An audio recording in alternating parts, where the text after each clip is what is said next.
प्रिय दर्शकगण, सादर नमस्ते। आज हम मंतव्य बिंदु चालीसा के 11वें बिंदु पर विचार करेंगे। बिंदु इकट्ठा ही 3 को लेकर के हमने लिया है। देव, मनुष्य और असुर। ये तीनों श्रेणियां एक ही जाति है। 2 पैर हैं, 2 हाथ हैं, इसी प्रकार से माता के गर्भ से जन्म लेते हैं, लेकिन गुणों के कारण से ये 3 भागों में बांट दिए जाते हैं। एक श्रेणी तो ऐसी है कि जो अपने भले के लिए, अपने स्वार्थ के लिए किसी को भी हानि पहुंचा सकती है, किसी का भी गला काट सकती है, किसी के भी किसी स्वजन की जान ले सकती है, उसको किसी प्रकार का भी चोट पहुंचा सकती है। इस प्रकार की जो श्रेणी के लोग हैं वो असुर श्रेणी के लोग हैं। दूसरे प्रकार के ऐसे लोग हैं जो अपने काम से काम रखते हैं और अपना भरण पोषण करते हैं और दूसरे कोई हक को नहीं मारते हैं, न दूसरे की कुछ सहायता करते हैं, बस सामान्यतः अपना जीवन व्यतीत करते हैं। ऐसे मनुष्य श्रेणी के लोग हैं। तीसरे ऐसे श्रेणी के लोग हैं जो दूसरे के भले के लिए अपने स्वार्थ की बलि दे देते हैं और देश के धर्म के लिए अपना सर्वस्व निछावर कर देते हैं। इस प्रकार के लोग देव श्रेणी के लोग हैं। ये एक ही श्रेणी है। इसको अनेक प्रकार से शास्त्रों में, गीता में इसको बताया गया है।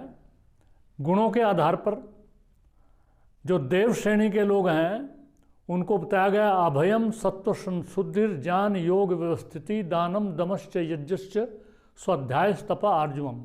ये अलग अलग गुण बताए हैं कि वो अभय, उनमें कोई भय नहीं होता है। भय उसको होता है जो दूसरे को हानि पहुंचाने का प्रयास करता है या नियत बना के रखता है, उसको भय रहता है। और जो सबके कल्याण की बात सोचता है उसको कोई भय नहीं होता है। अहिंसा होती है, उसके अंदर अहिंसा का भाव होता है, दान का भाव होता है।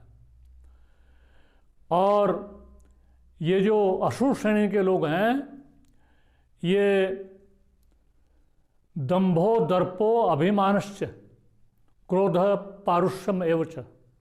इनके अंदर दंभ होता है, दर्प होता है, अभिमान होता है, कठोरता होती है। इस प्रकार के गुण होते हैं। दया का अभाव होता है। और मनुष्य सामान्य श्रेणी के होते हैं, उनमें कोई ऐसा विकार ज़्यादा मात्रा में नहीं होता है और कोई गुण भी ज़्यादा मात्रा में नहीं होते हैं। सामान्यतः कुछ पशु से थोड़ा ऊपर होकर के, और मनुष्य तो वो होते हैं, ज्ञान भी उनको होता है, अपना भरण पोषण करते हैं, जीवन यापन करते हैं। इसके संबंध में उपनिषदों में चर्चा आती है कि प्रजापति की ये तीनों संतान जो गुण के आधार पर हम बांट रहे हैं, राक्षस, मनुष्य और देव, प्रजापति के पास, परमात्मा के पास जाते हैं और वहाँ ज्ञान प्राप्त करना चाहते हैं।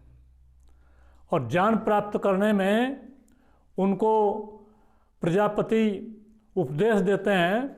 कुछ दिन रखने के बाद जो उपदेश वो मनुष्यों को देते हैं, वो उपदेश है दत्त, के दान करो।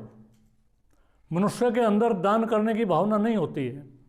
वो केवल अपना और अपने परिवार का भरण पोषण करना जानता है, इससे अधिक आगे वो नहीं बढ़ता है। इसलिए उसको उपदेश दिया दत्त। तीनों को दई का उपदेश दिया। तो मनुष्य ने उसका अर्थ दत्ता लगाया कि दान करो। फिर जो देव है उनको उपदेश दिया दम्यत, दमन करो। तुम्हारे पास सब सामग्री भोग की है, सब प्रकार से तुम सुखी हो, संपन्न हो, ज्ञान भी तुम्हें बहुत है, इंद्रियों का दमन करो, और जितना इंद्रियों का दमन करोगे उतना ही तुम्हें ज्ञान की प्राप्ति होगी, शांति तुम्हें मिलेगी। तीसरी श्रेणी के जो असुर हैं उनको उपदेश दिया दया का ही, और दया का उन्होंने अर्थ लगाया दयाध्वम।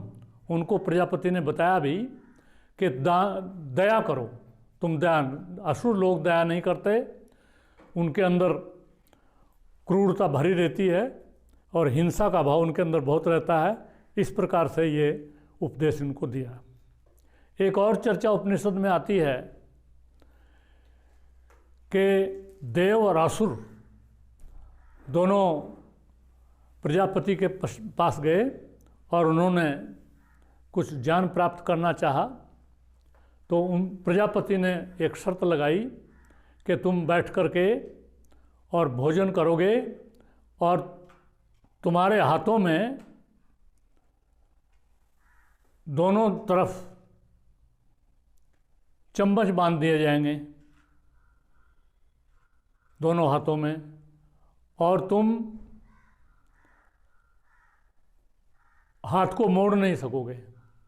इस प्रकार से राक्षस असुर जिनको बोलते हैं वो भोजन करने के लिए बैठे और वो भोजन नहीं कर पाए, क्योंकि जो भोजन का ग्रास है उनके मुंह तक नहीं जाता था, दूर रहता था। जब देव लोग बैठे, मनुष्य लोग बैठे, तो वो दो पंक्तियों में बैठ गए और एक पंक्ति में बैठे हुए व्यक्ति ने अपने हाथ से चम्मच लेकर के दूसरे के मुंह में डाला, दूसरे ने पहले के डाला। इस प्रकार से वो भोजन करके तृप्त हो गए। इससे पता चला कि मनुष्य के अंदर और देवों के अंदर सहयोग की भावना है, कोऑपरेशन की भावना है, और वो सहयोग से, सहभागिता से अपने कार्य संपन्न कर देते हैं। लेकिन जो असुर लोग हैं वो ऐसा नहीं कर पाते।